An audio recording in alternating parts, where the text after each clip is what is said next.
बिस्मिल्लाहिर्रहमानिर्रहीम। इंसान का बदन कभी ऐसा होता है जो कि बहुत ज़्यादा कमज़ोर होता है और कभी उसका बदन ऐसा होता है जो बहुत ज़्यादा ताकतवर होता है। गुज़श्ता वीडियो में हमने बयान किया था कि इंसान का जो लागरपन है, जो उसकी कमज़ोरी है, उसकी दो वजूहात हो सकती है। जिन्होंने पिछली वीडियो नहीं देखी तो वो पहले वो वीडियो देख लें, उसमें उसका इलाज बताया गया है लागरपन का और दुबलेपन का।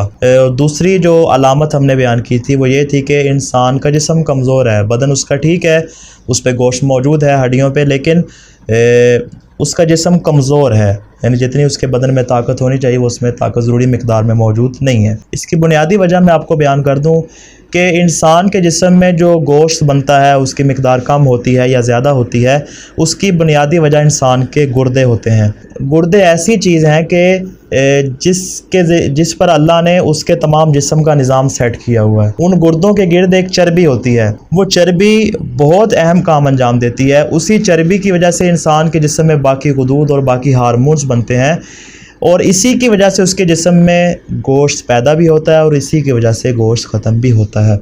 अगर जो चर्बी उसके गुर्दों के गिर्द मौजूद है, अगर वो इजाफी मिकदार में हो, बढ़ती जाए तो इंसान के जिस्म में गोश्त पैदा होता जाता है। अगर वो कम होती जाए आहिस्ता आहिस्ता तो उसके जिस्म से गोश्त भी कम होना शुरू हो जाता है। तो अब हमें देखना होगा कि ऐसी कौन सी वजूहात हैं कि जिसकी वजह से वो चर्बी आहिस्ता आहिस्ता कम होने लग जाती है।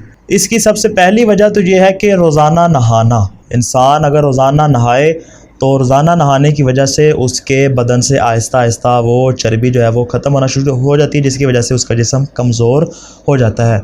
कोशिश ये करनी चाहिए कि एक दिन छोड़कर एक दिन के बाद नहाना चाहिए ताकि वो चर्बी अपनी हालत पर बाकी रहे और उसके जिस्म के गोश्त में कमी वाक़ई ना, उसे जिस्मानी कमज़ोरी का सामना ना करना पड़े।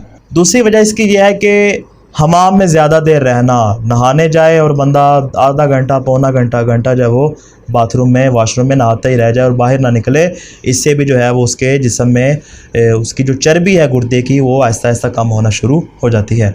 अब बढ़ते हैं उन ग़िज़ाओं की जानिब की जिनकी वजह से इंसान की वो जो गुर्दे की चर्बी है उसमें इजाफ़ा किया जा सकता है। पहली चीज़ ये है कि इंसान गोश्त का इस्तेमाल करे। मैंने गुज़श्ता भी ये हदीस नकल की थी कि गोश्त ऐसी चीज़ है जिससे इंसान के जिस्म में गोश्त पैदा होता है और उसके बदन की क़ुव्वत में भी इजाफ़ा होता है। दूसरी चीज़ गोश्त ही है, लेकिन इसको हम हलीब का नाम देंगे, यानी गोश्त को दूध के साथ मिलाकर एक ख़ास अंदाज में बनाया जाए जिससे इंसान के जिस्म में मजबूती पैदा होती है। इंसान का दिल भी मजबूत होता है, दिल की बीमारियां भी दूर होती हैं, इंसान का बदन भी मजबूत होता है और इसके अलावा इंसान के जिस्म में जो जहरीले मवाद हैं या इंसान के जिस्म में बीमारियां हैं वो इसकी वसातत से दूर हो जाती हैं।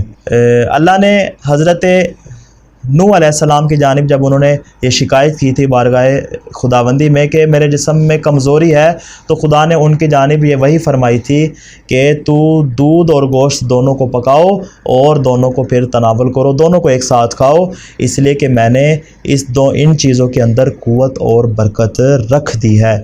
यानी दोनों चीज़ें ऐसी हैं कि जिससे इंसान के जिस्म में क़ुव्वत भी पैदा होती है और उसके जिस्म में बरकत भी पैदा होती है। तीसरी चीज़ जो इसका इलाज बयान किया जा सकता है वो है दूध।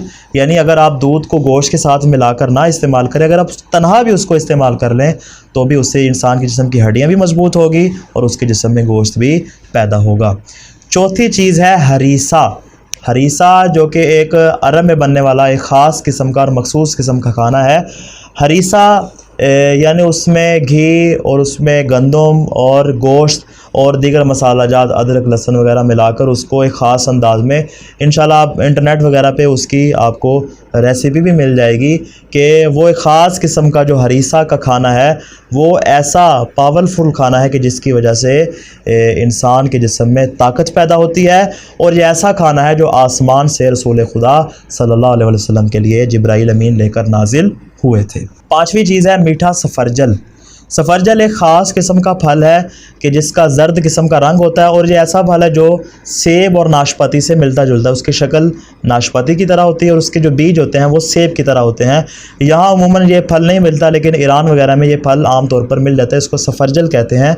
अगर ये मीठा हो ये भी इसमें ज़रूरी है, बुनियादी शर्त। अगर मीठा सफ़रजल हो और इंसान को खाने में अच्छा महसूस हो तो इससे भी इंसान के जो मैदा है वो भी साफ़ होता है और उसका बदन भी उससे मज़बूत होता है।